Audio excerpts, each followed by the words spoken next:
nothing wrong with your television set. Do not attempt to adjust the picture. We are controlling transmission. We will control the horizontal. We will control the vertical. We can change the focus to a soft blur or sharpen it to crystal clarity. For the next hour, sit quietly and we will control all that you see and hear. You are about to participate in a great adventure. You are about to experience the awe and mystery which reaches from the inner mind to... Check it out, yo!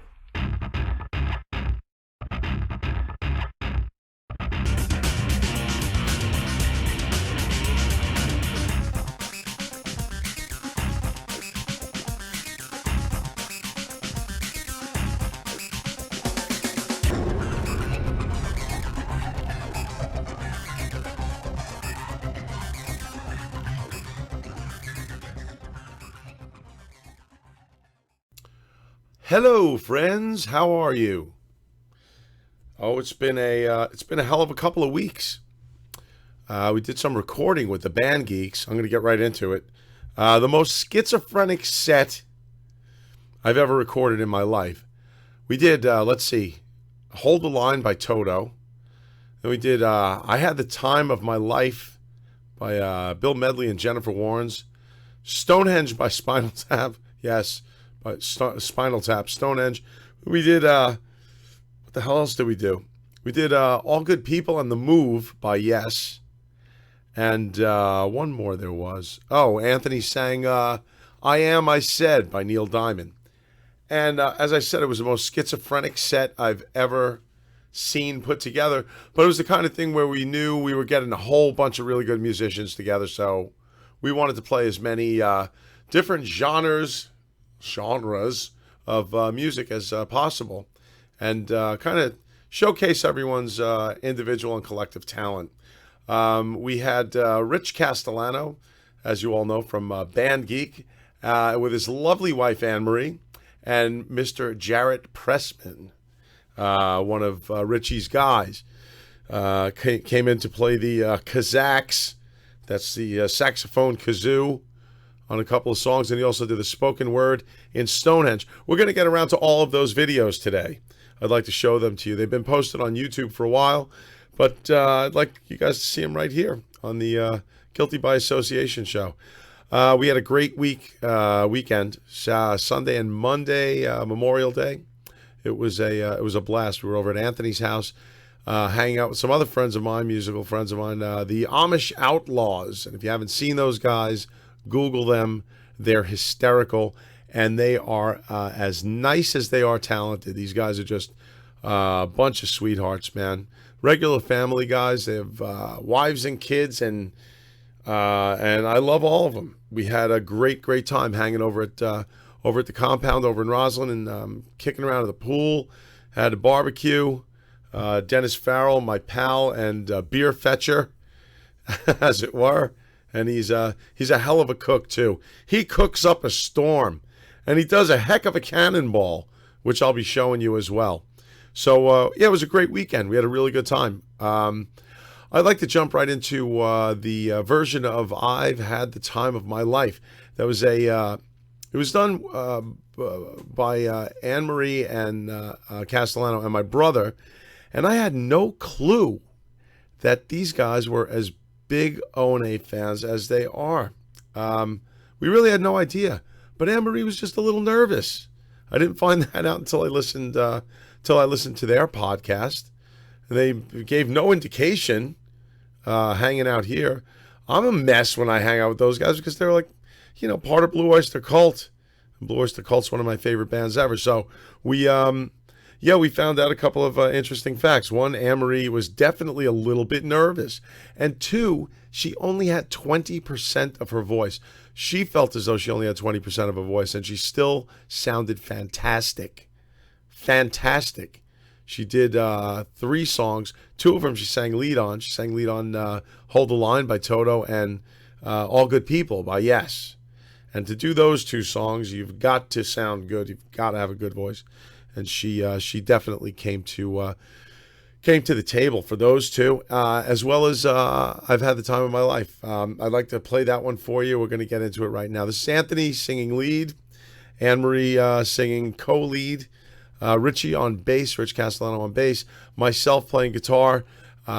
We had Brian Connolly on the keyboards, and my drummer from 2U, Vince Tatnelli, on the drums. Here you go. Recording. Yeah, those are the audio. Next time we're gonna sing just like we did.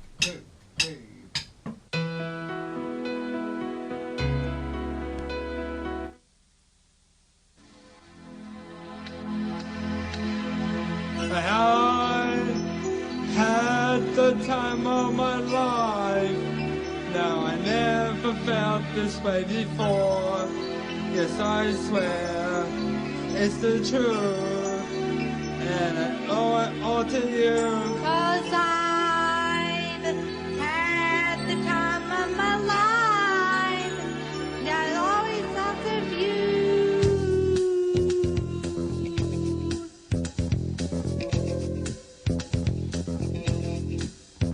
I've been waiting for so long, now I finally found this one to stay by me. Yeah, we're writing on the wall, and you felt the magic of fantasy. Now we dancing in our eyes, and the way we could decide secretly. Now we take each other's hand, cause we really understand fantasy. Just remember, You're the one. can't get no love. So I tell you something. This could be love because I've had the time of my life, and I never felt that way before. yes, I swear it's the truth, and I hold you. Ooh, I guess Anne-Marie was having a problem with her voice. No, of course not. That wasn't really them. I was just, having a little bit of fun with, No, we actually recorded the entire thing for Bandgeek and GBA, and it came out extremely good. How'd they get in there? We have a whole bunch more for you, so let's get back to it. This is really I've had the time of my life from soundtrack of Dirty Dancing, well, by my brother Anthony and the lovely Anne-Marie Castellano. I'm sorry, Anne-Marie. I had to do it. It's in my DNA. I had to do it.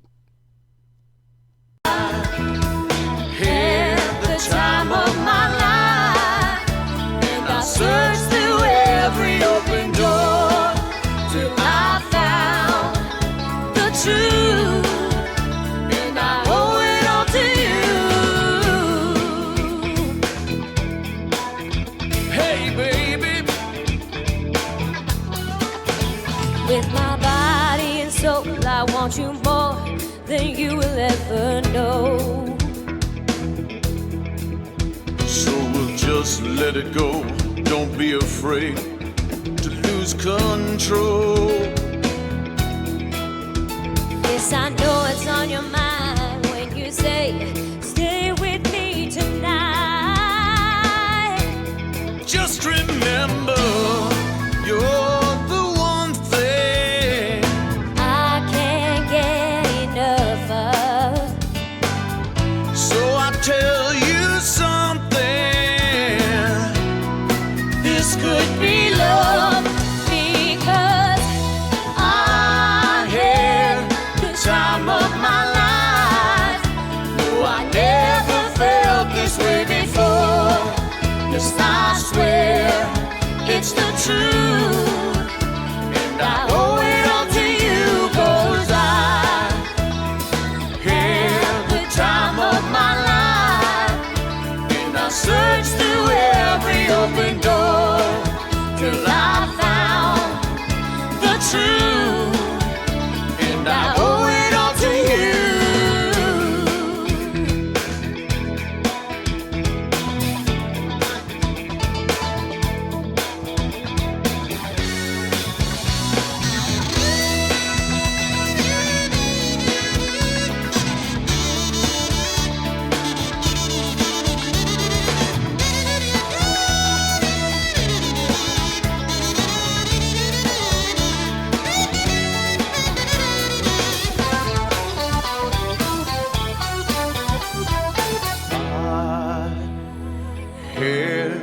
time of my life.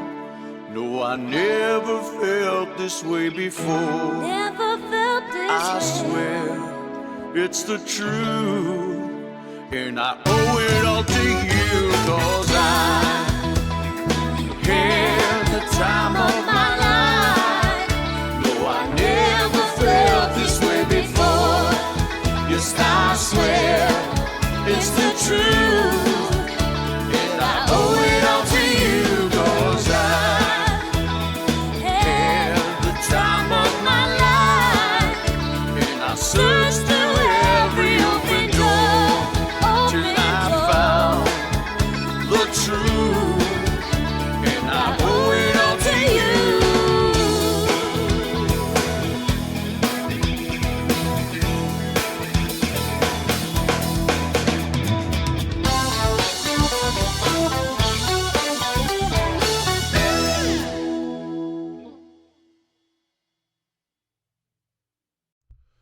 A big thanks to Richie Emery and Jared Pressman. We're going to have some more of those sessions a little later in the broadcast, in the program. But right now, I'd like to address an issue that our POTUS, yes, the President of these United States of America, has handed down a couple of suggestions, I guess you can call them. One was banning the sale of certain military-style equipment to police departments. This is only going to be a problem, folks. As it stands now, with riot gear, with full riot gear in place, with shields, batons, helmets, the police were still getting pummeled with bottles, cinder blocks, rocks, boulders, bricks, fucking baby African Americans, whatever rioters could throw at them, they were throwing. And without the equipment that they had, probably would have been more injuries than there were on the, to the members of the police department. The problem with softening their attire, which is what Obama was calling for. He's saying that the reason for doing it is to, so that, I guess, rioters won't feel as threatened. People won't feel as threatened by military-style uniforms and such harsh-looking attire. But the bottom line is, folks, people won't respect a uniform that doesn't look like it can take care of itself. You know what I mean? That's why we don't send our troops out into battle wearing Speedos. Or, civilian clothes, let's say. That's what they do over in Ethiopia. We realize the psychological significance of putting on a uniform and having a strong-looking force. That's what the police are there for. They are there to stop people that are stronger than the general public. Thugs. Thugs. So Obama's call for softer-looking uniforms is fucking ludicrous. It's ridiculous. So I was thinking about it the other day, and I really came upon me in one very, very quick moment that if we're going to do that, then we may as well have the thugs dress appropriately. If I can find the fucking picture, here we go. See, I don't have a rat to help me out with this shit, so I do this all alone. But hey, you know what? If you're going to mandate shitty uniforms for our police officers, then here you go. I don't think any thug should be allowed to wear anything more threatening looking than this. That's right. See what I'm saying? Get it? No more hoodies. No more, low-slung pants with your fucking ass hanging out. No more, just no more gangsta look. What do you think? Fair deal? Let's put our cops in bikinis and the thugs wearing shit like that. They wouldn't scare me. And that might even things up. I think that would fair things up a little bit. All right. On to the next thing. Actually, this brings me to another point. The pussification of America. Everybody looking for something to complain about. It started with a lot of things. A lot of things that I used to enjoy on TV just aren't there anymore. We had shows that would now be deemed inappropriate or insensitive to certain demographics. Off the top of my head, what? F Troop. Remember that show? Where Indian fights were colorful sights and nobody takes a licking? Where Paleface and Redskins both turn chicken? Redskins, oh my God, Paleface, oh! But it was a funny fucking show. I went digging and I tried to find the people that were instrumental in taking these things off the air. And I found a couple. Get these gay guys off of here. Ugh. Close all tabs. There we go. They just kind of creep me out. Watch, I can organize my desktop too. Here we go. Let's see. Organize by. Let's sort by type. Here you go.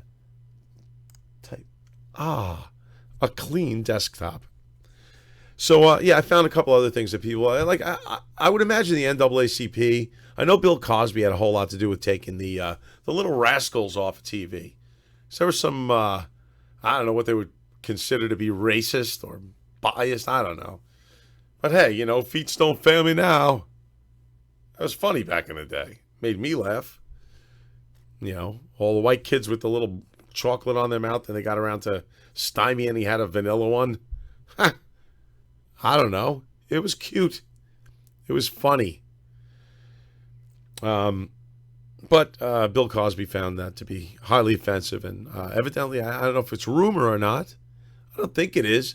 I think he actually did buy up the rights to a lot of that stuff and took it off mainstream TV. Anyway, I found a couple other groups that were, considered certain shows to be insensitive, and I'm going to show you a couple of those. Okay, so there's pretty much a group for anyone that's offended in this day and age. We have the NAACP, we have the ACLU, we have various groups that stand up for Indian rights, and I don't know. There's a ton of people with skin disorders and everything. Anyway, a lot of these old shows were taken off the air, or not so much taken off the air, but not able to be shown anymore because certain people were offended.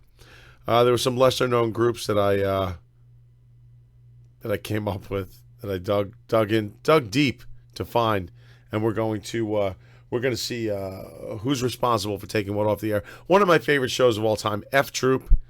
We had Cavalry versus Indian back in the Old West, and you would think that it would be the Indians that were offended.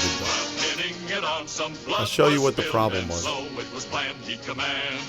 F Troop, where Indian fights are colorful sights and nobody takes a lickin'. Where pale face and red skin both turn chicken.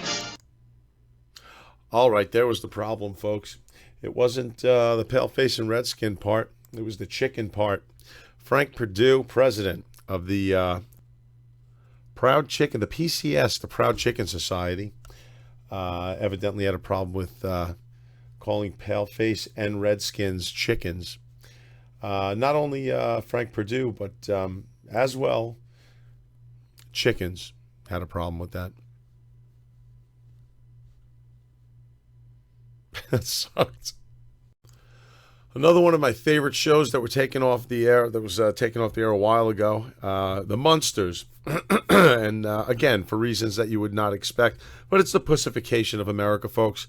People don't want to be offended, and evidently there was a group that was highly offended at The Munsters being shown. So let's take a look at the intro and see what the problem was.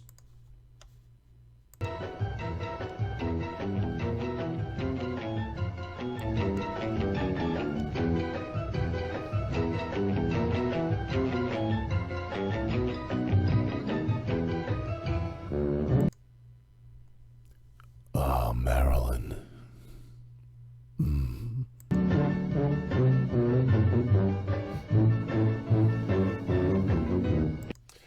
Maybe wolf-faced boy. Problem with the show. Got all up in arms.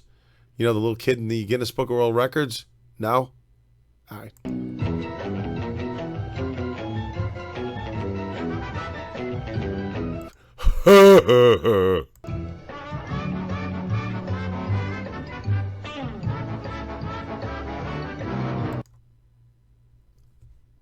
There you go, folks. There's the issue.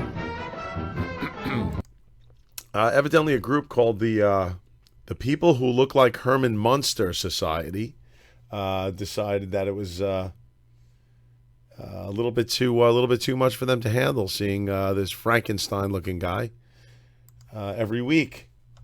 And I do believe that the people that spearheaded that, yes, Mr. Fred Gwynn. That's who it was, folks. Fred Gwynn, who actually looks a lot like Herman Munster. Fred Gwynn, and who else? Let's see who the vice president of that.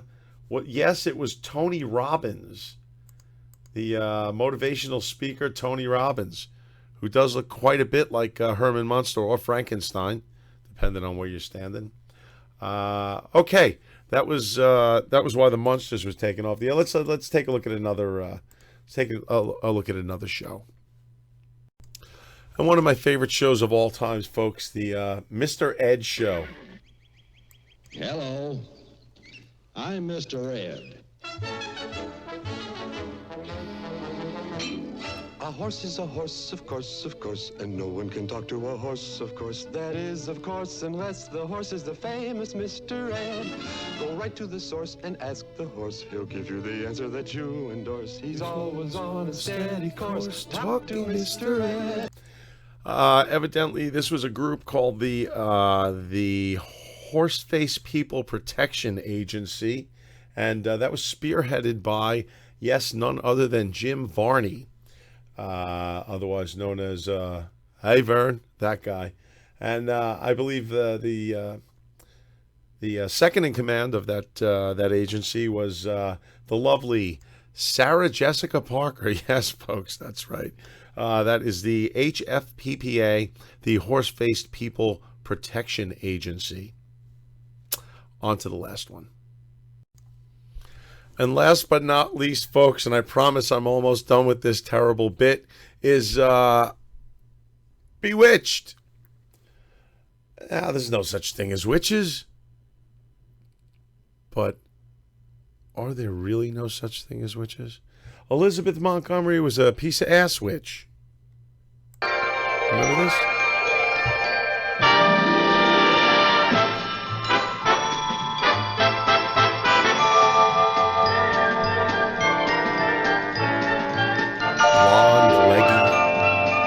Elizabeth Montgomery was the shit back in the day, remember?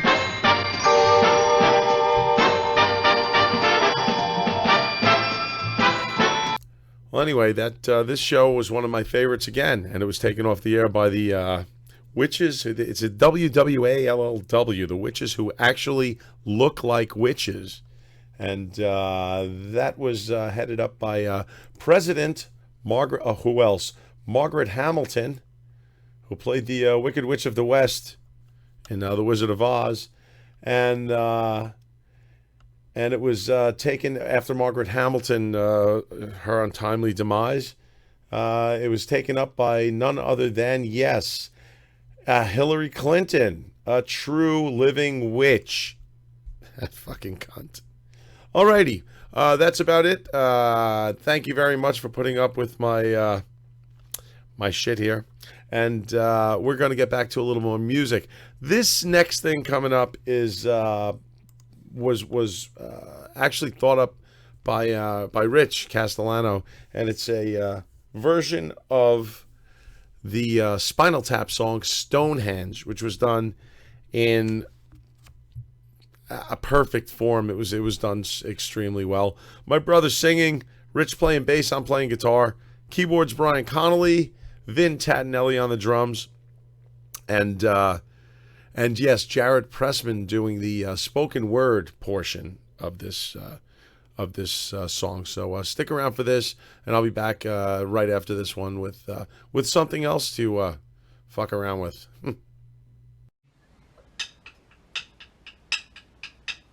One, two, three, four. In ancient times, hundreds of years before the dawn of history, lived a strange race of people, the Kumia brothers.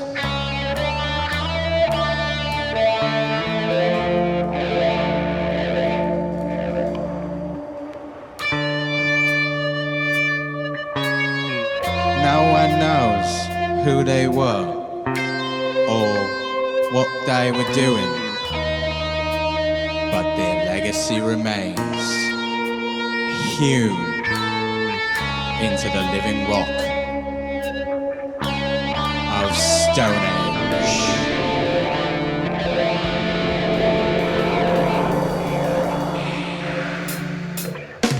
Stonehenge, where the demons dwell, where the banshees live and they do live well. Stonehenge, where a man is a man and the children dance to the pipes of Pan.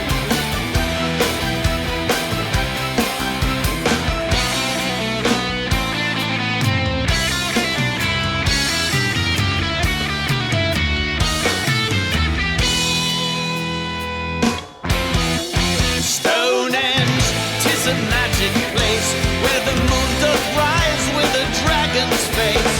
Stonehenge, where the virgins lie and the prayers of the devils fill the midnight sky.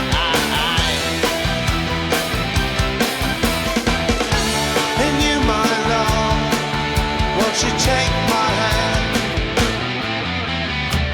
This place to that distant land, with dewdrops pride and the catch in the eye. I will take you there, I will show you how.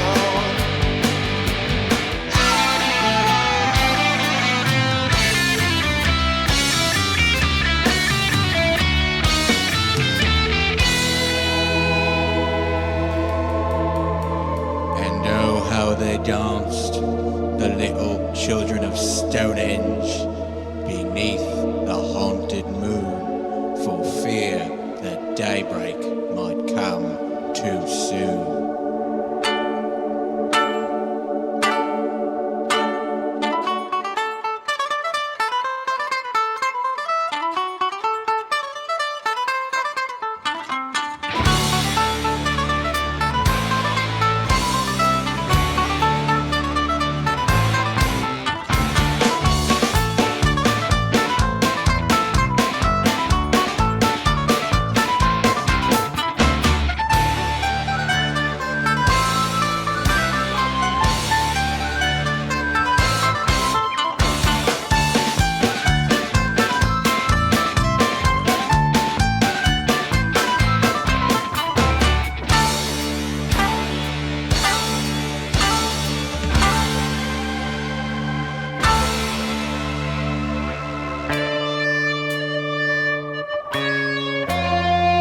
And where are they now?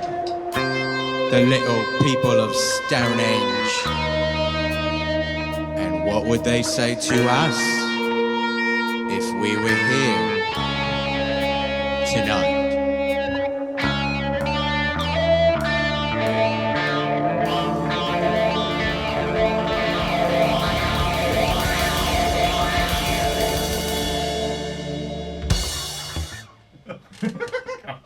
But it doesn't get solved. Yeah, so that was recorded completely live in my studio. We want to do a lot more of that. I have some very, very prominent musicians on tap to be recording some of theirs, some of ours, and some cover tunes. And that's what we do. That's what we do best, actually. So I'm kind of finding my way, steering my way toward what I enjoy doing, and what seems people enjoy, what you guys have been saying you enjoy. So I'll keep on doing it till I don't have fun doing it anymore.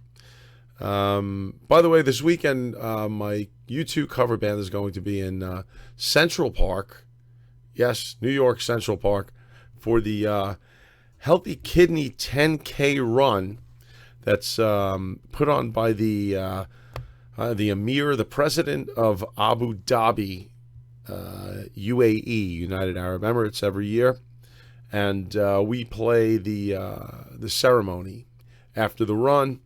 We'll be at the Naumburg Bandshell. That's in right smack in the middle of Central Park. Best way to get there is from 5th Avenue and 72nd, right around there. You can get right into the park, and it's free for anyone to see.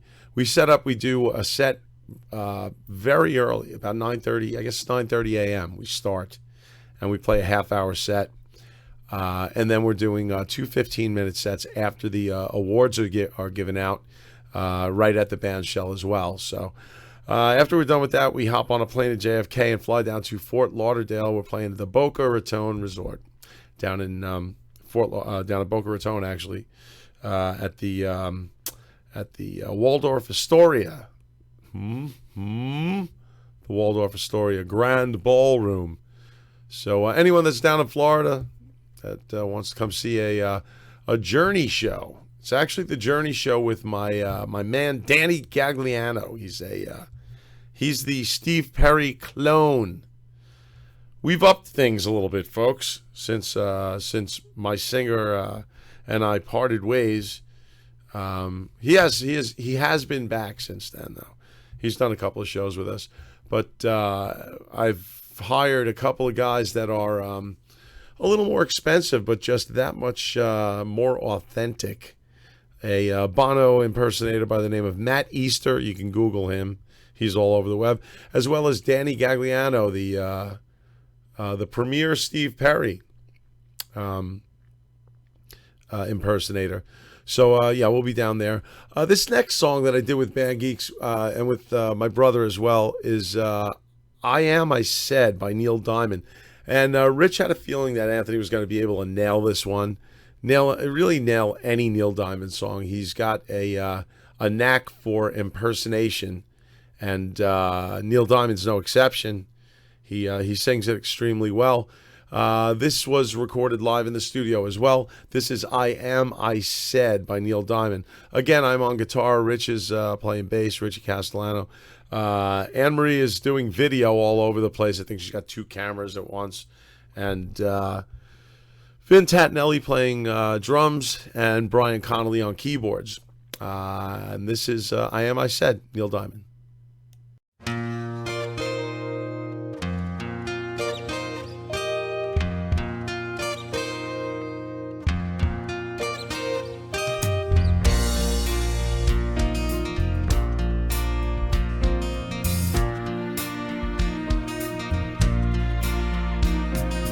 LA's fine, the sun shines most of the time, and the feeling's laid back. Well, palm trees grow and rents are low, but you know I keep thinking about, yeah, making my way back. Well, I'm New York City born and raised. Nowadays I'm lost between 2 shores. LA's fine, but it ain't home. New York's home, but it ain't mine no more. I am, I said, to no one there, and no one heard at all, not even the chair. I am, am, I cried. I am, said I. And I am lost, and I can't even say why. Leaving me lonely still.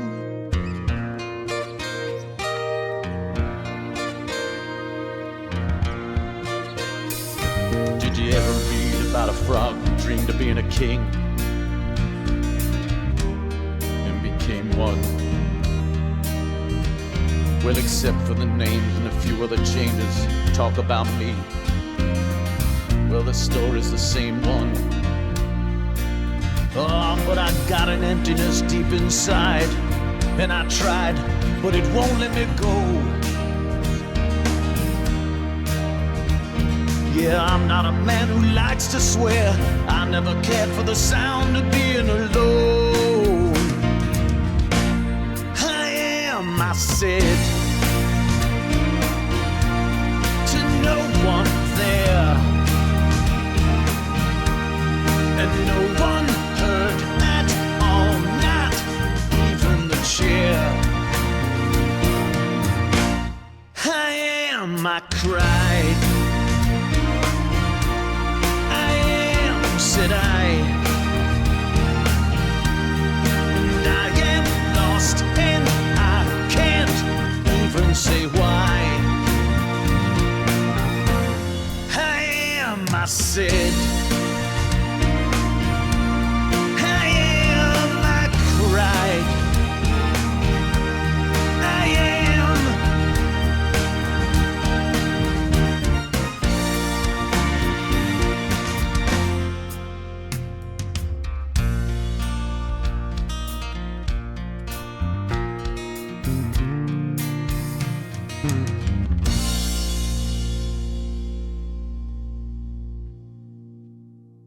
That was about as Neil as it gets. That's how you, yeah, that's. That gets no more Neil.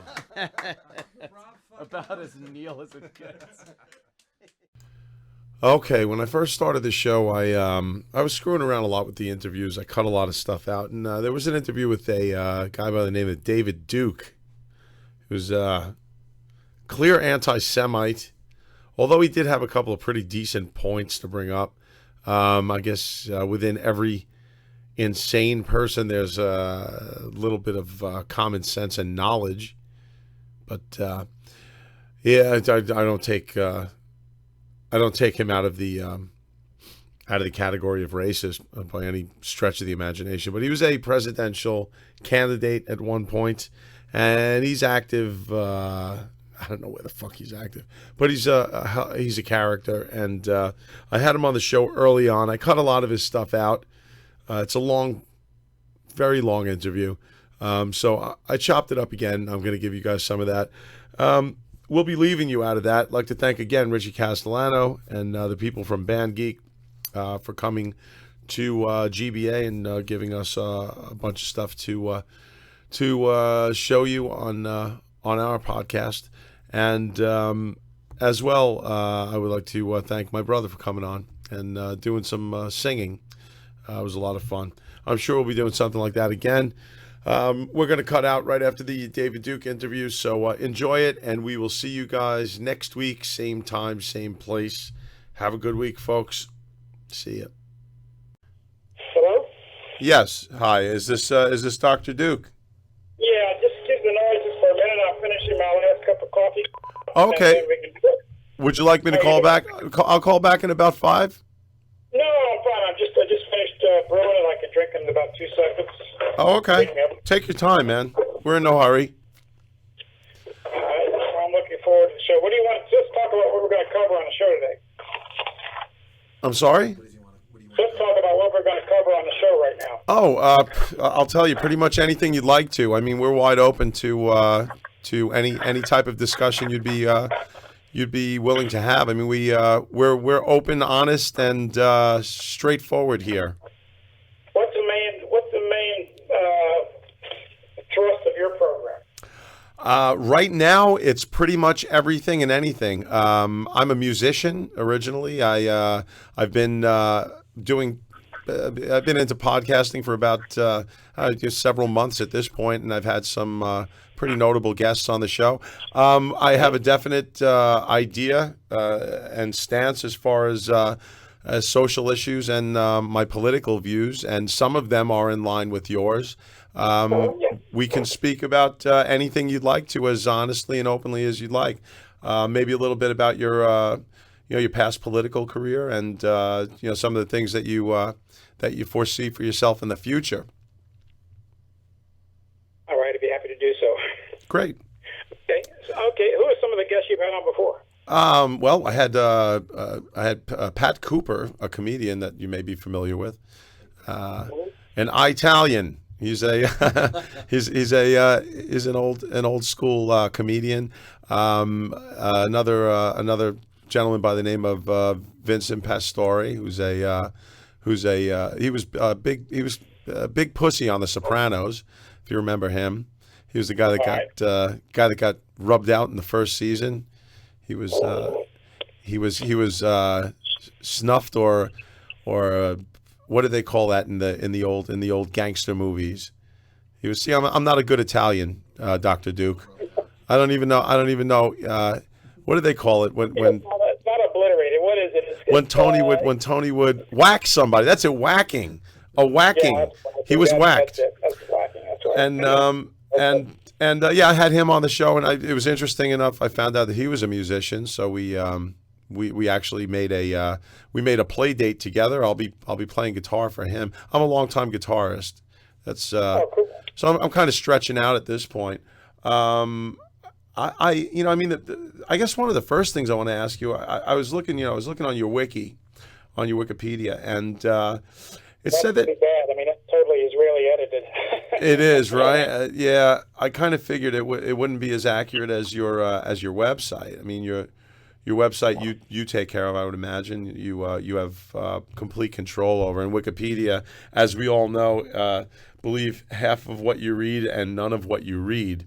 So yeah. I'm glad that we're getting it from the horse's mouth, so to speak. Are we starting now? Are you ready to begin? Yeah, sure. All right. Most we can start on that and go in any order you want. That's fine. First, I'd like to know: should I address you as Dr. Duke or should I address you as David?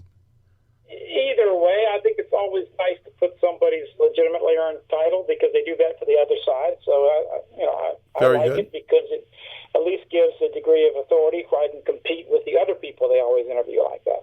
Understood. I would definitely. I'll address you as Dr. Duke then. Because I don't want to be on a first-name basis with a guy from the KKK. Let's start off fresh, if we could. Okay, very good. Well, we're rolling whenever you'd like. I'll do an intro, and then we can just get right into it. All right, that sounds great. Let's go. Hello and welcome to the Joseph Cumia Show, Guilty by Association. I'm very proud to announce that I have Dr. David Duke joining me on the program today. He, as you know, has made several runs for the presidency of the United States, most notably as a Democratic presidential candidate in the primaries of '88 and as a Republican in '92. Good afternoon, David. How are you, Dr. Duke? I am fine, sir. And by the way, I don't know if this sounds as good here on my speakerphone setup. If you'd rather me take that off as far as quality is concerned, or whatever you need on that end. Sir, we are equals. You are on my speakerphone as well, so we're good to go. I can hear you. You can hear me. Great. I'm glad to be here. Very glad to be here. Go ahead. Very happy to have you here, sir. So, as far as those presidential runs go, what's your I guess most notable memories about making a run for the presidency of the United States? Well, it was interesting in the sense that I believe that a lot of national issues are just totally ignored by both major parties. And I believe very strongly that our foreign policy of the United States has been absolutely catastrophic, not only for our nation, but for nations like Iraq, like Afghanistan, and of course the Palestinian people. I think they've greatly suffered by our policy in the Middle East. I believe that and Americans suffered as well. The Iraq War was a $3 trillion war. And so I was very happy to run and voice some of those issues. In terms of my political career, I ran a number of times for office. I got elected to the House of Representatives in Louisiana in 1989. I served there till 1993. I was outspent dramatically in money. I had the entire political establishment opposed to me, but I won. It was kind of like the Rocky story of politics. I entered the race for the U.S. Senate, and ultimately I got 45% of the vote against an 18-year incumbent Democrat, outspent again about 100 to 1 on media. And the only way they kept this out of a runoff and probably winning that race was they had the Republican-endorsed candidate by the president drop out at the last second because he was doing so badly in comparison with me, and even all his absentee ballots wouldn't be counted. And so there was no runoff, and there's no question I would have gotten most of the vote that would have gone for him. So that's one of the problems, one of the issues there. I still got 45%. Do you believe that the high percentage? I'm sorry for interrupting, but do you believe that the high percentage of votes was due to your extreme viewpoints on some of the issues? Do you think that made up for the lack of funding that you had, as opposed to your? I think it was because of the fact that people got a chance to hear my views and they realized they weren't extreme. That they're really traditional mainstream American views. The idea that we don't need these foreign wars, the idea that the Federal Reserve is a corrupt system of cronyism, whereby these people who control our American currency can just literally, with the stroke of a pen, give billions, in fact trillions of dollars, as they did in the last bailout of organizations like Goldman Sachs, without even the entry of Congress.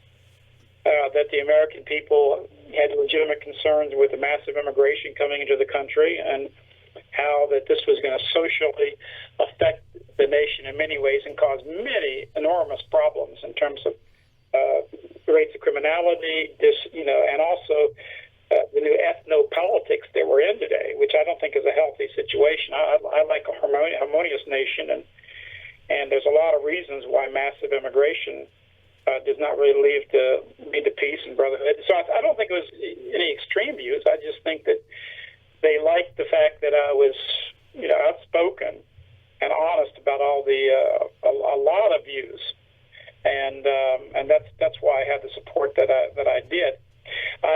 Before that time, I actually won the vice presidential nomination in a far northern state, in the state of New Hampshire. I won the Democratic vice presidential nomination in New Hampshire in the same election that Al Gore later won with Bill Clinton. I got about over 60% of the vote. Then after that, after I served my time, I did run for the Senate, and I couldn't run for my seat again when I ran for governor. I defeated the sitting governor, the Republican governor of the state of Louisiana, Buddy Roemer. But then I lost in the runoff with a tremendous campaign of, again, 100 to 1 against me in media and all the rest of it. But then later I won election to the committee, what's called the Republican PAC, in the largest Republican district of Louisiana. And then every member of the committee, who was all elected, by the way, at ballot box, not like in a committee meeting or some sort of a party function. They all were elected people in this PAC, and unanimously, 13 of them in the largest Republican district of Louisiana then elected me to be chairman of the Republican Party from 1996 to 2000. And in 2003, after the governor's race, I did run in some Republican primaries for president. In some races, I got double-digit percentages, a lot more votes than a lot of sitting Republican senators and congressmen. So even though I've probably lost more races than I've won, I have won 3 elections. And if you really count, in fact, the fact when I unseated in the first primary the sitting Republican governor and became the Republican nominee, 4 electoral victories, even though the media constantly demonizes me. So I'm pretty proud of my political rating, and now I'm reaching far more people. my particular YouTube account has over 9 million views, but the interesting thing is now 50,000 people have made videos of my appearances at universities and in the media and my other videos, and that adds up now to over 50,000 videos that have been made by people independently, not my videos, but people made them independently or copied my videos. 50,000 videos now, which has a viewership of over 500 million and growing, and which is one of my videos just recently was a CNN Goldman Sachs style matrix video, which has had 750,000 views just on my YouTube channel alone. And by the way, I've got to tell you this, YouTube Analytics keeps a good record of viewer ratings, where anybody can rate a video, thumbs up or thumbs down. And that video got a 96, so far it's at a 96.5% viewer rated positive thumbs up. So I feel like that when 96% of the people support, my views, that those views aren't extreme. If anything, that's the popular viewpoint of people, but it's a viewpoint that's not heard in the mainstream media. You're absolutely right when you say that it's not heard in the mainstream, and I do understand where your viewpoints lie. I'm a little bit confused as to how I guess how you've been as outspoken as you have been regarding your social viewpoints with the the political climate and the agenda of today. I mean, as far as racial equality, people that I guess in plain English, people that won't speak up about certain inalienable rights that you are very vocal about. How has that? How do you explain such a high? I mean, I guess that explains such a high approval rating on YouTube, as opposed to your general. I guess. Approval rating from the talking heads of media, right? That's a very big different thing. The people love me. And in fact, these are a lot of people of all kinds of political persuasions, left wing, right wing. I don't care whether somebody's a so-called conservative or a liberal, left wing, right wing. I care about certain basic issues, and it's interesting how both the right and the left are coming together on certain things, like, for instance, against these insane foreign wars that we have in the Middle East and elsewhere, and also the insane policy we have in supporting the most racist state in the planet, and the state that really violates the human rights of the Palestinian people, Israel. So I really believe that the fact is when people actually hear me for themselves, like your listeners, for instance, whatever preconception they have of me. I mean, if they read the Wikipedia article, which is basically put out by Israel, because Israel even admits that they edit and they target their opponents, and they actually edit the United States, Russia, Germany, and the world, and they will use economic blackmail to basically try to get countries to follow the political issues that they want. That's not freedom, and that's not human rights. That's the opposite of freedom and human rights. And we kind of touched on. I think we were coming toward. And you were talking about equality of opportunity in America. I truly believe in human rights. I believe that an individual should be accepted or be advanced by the willingness he has to work, by his talents and abilities. And I believe to discriminate against a person in a job or promotion or scholarship or any sort of area in society on the basis of someone's race is ridiculous, because the truth is what we're doing here is we're not even acting in the sense of human rights. For instance, a good example in America, it's true that per capita on average, whites have a higher income than African Americans. No question about it. And there's also no question about the fact that 2/3 of the poor in America are in fact white, and a lot of whites have had difficult upbringing, broken families, economic catastrophe, sickness in their life, And should they also now face a discrimination when they go to university or when they go for a job and where a less qualified student is favored over them? To me, that's racism and that's discrimination. And the ironic thing is that, and I talk about this a lot, again, it's the source of my, I think the biggest reason why they hate me so much in the media, is that I talk about the fact that the real privilege in America is not European Americans. The real privilege in America is Jewish Americans. For instance, Harvard and Ivy League are the source of the American elite. This is the really most powerful positions in America. A number of Jews who have really stood up against Jewish racism. I just question why the only racism we can't talk about in our society is Jewish racism. But Ron Unz, who's been a writer for the Wall Street Journal, very famous, Jewish individual, he wrote a good article called The Myth of American Meritocracy, where he shows that, and in his data, which he clearly shows in his article, which you can get to the internet and find it on my page as well, reproduced, davidduke.com, by the way, for your listeners. He shows in there that Jews have 14 times more students at Harvard than their ability would warrant. In other words, even if one argues that Jews may be a bit more qualified on average per capita than Gentiles, they're only 2% of the population. So let's say that there was a 20% edge they may have, or 10% edge they might have. So maybe they should be, 2.3% of the Harvard students. But they're not. They're 25%. European Americans, who are 70% of the American population, and literally 70% of the highest performing students, and we can prove all this, Ron shows it, by the way, they're only 20% of the most important university in the country, Harvard, and the Ivy League. It's echoed across the Ivy League, which is the American elite. So how is it white privilege when 97% of the white population is discriminated against dramatically? I mean, unbelievably. That's not diversity when 70% of the population of a country is only 20% of its leading universities. Universities, by the way, their own ancestors founded and created.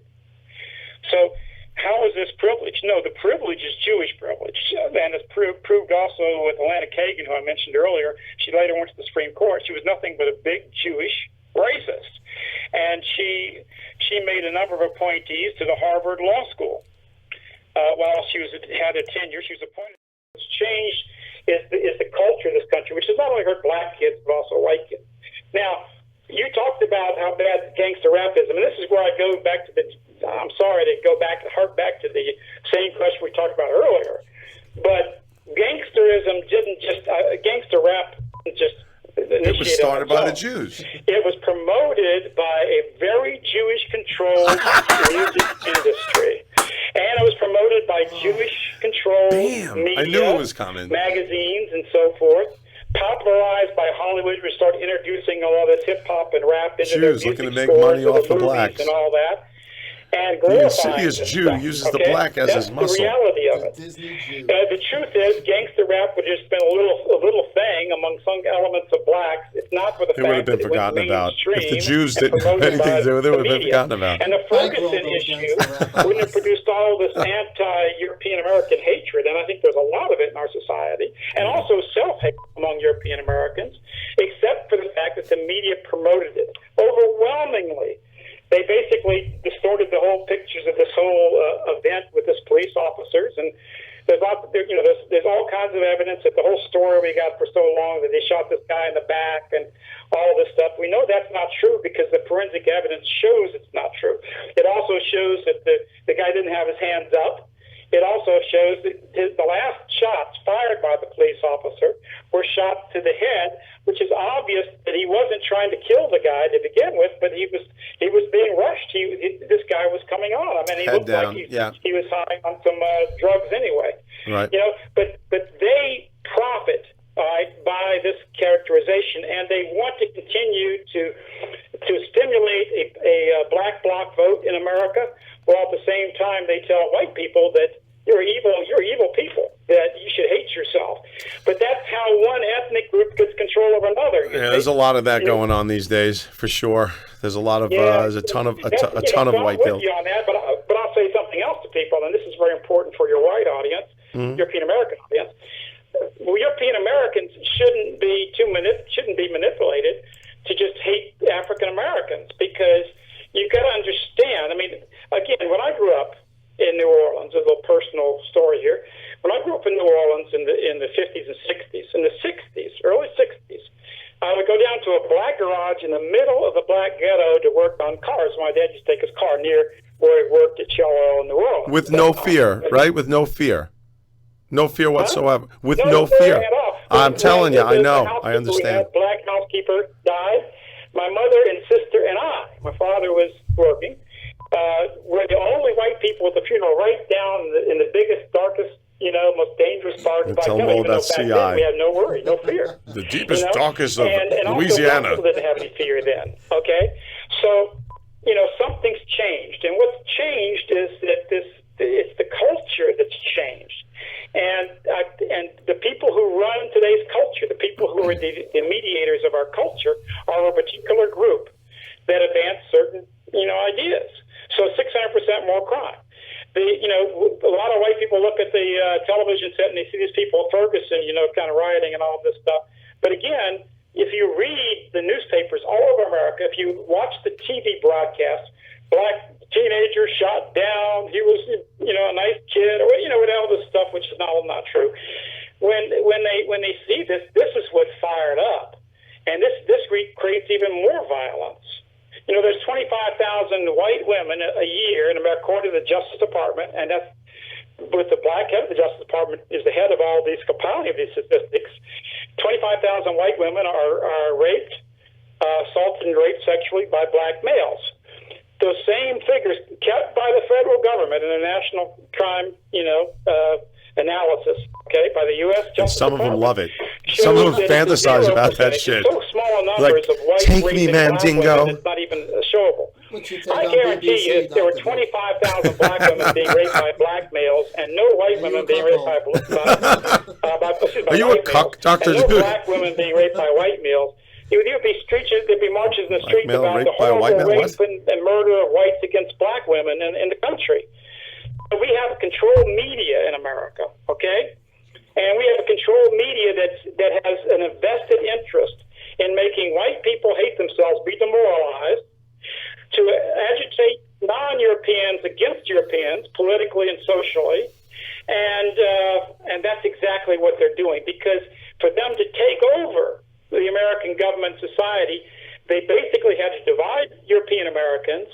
At the same time, they had to increase the numbers of non-European Americans and agitate them against European Americans, and that's what I think is going on. So it's in essence, it's the Jewish-run media that is inciting black people to riot. Absolutely, and you know what? Well, they benefit by all that, because they're the real rulers of society. They make all the African Americans think about all these dirty old white racists. That's the big problem in America, and they don't even see that they can't get a job because the people who promoted massive immigration to America have taken the jobs from them. They can't even see that those that work hard can hardly get ahead anymore. And the middle class is being shrunk in this country, right? And Yes. that's true for whites and blacks in America. Very right? true. Yep, absolutely. They can't see that because they're blinded by the media, because the media wants to get them against the white folks, while the real power in America, the real elite that runs America, goes unscathed. Now he's Here, coming I'm not on. talking about. Now he's It's very coming on. clear. I mean, you can see it very quickly once you get the hang of it. It's like riding a surfboard. Once you get the balance and you see what's really going on in the wave, you can ride a surfboard or a ski down a slope. Okay.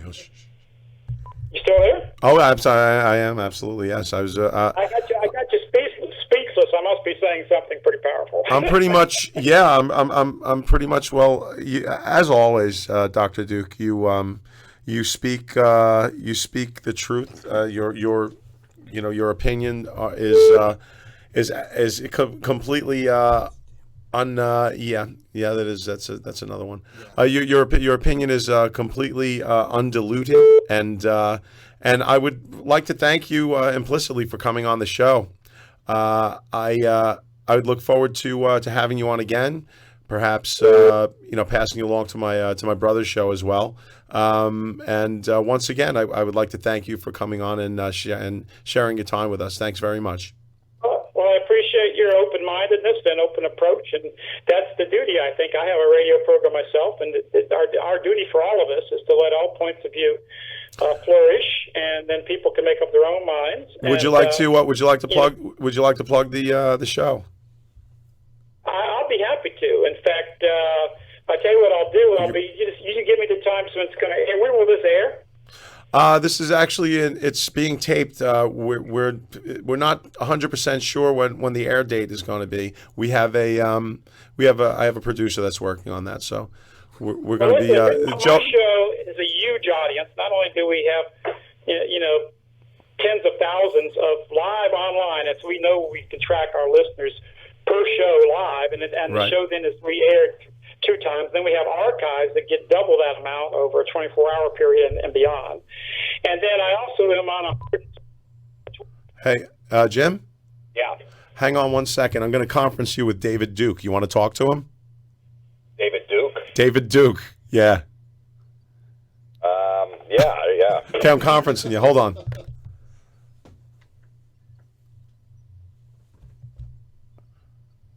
Okay.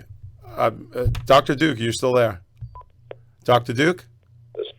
And, just like in the television set with the satellite where you can pick out radio shows.